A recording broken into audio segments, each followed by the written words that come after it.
Hello everybody, welcome back to HardReset.Info channel. In today's video, I'll show you how to create emergency contacts on the Google Pixel 10.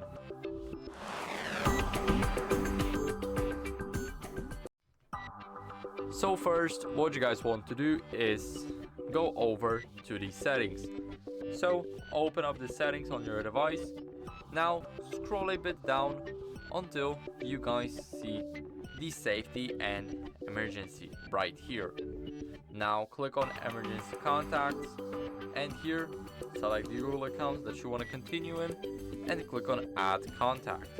Here you guys can select the number that you want it to be the emergency one, and let's say I'll add this one.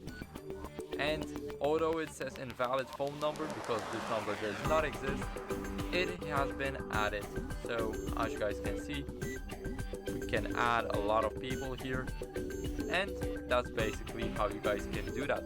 So I hope this video was helpful. If it was, then leave a like, subscription, and a comment, and I'll see you in the next one.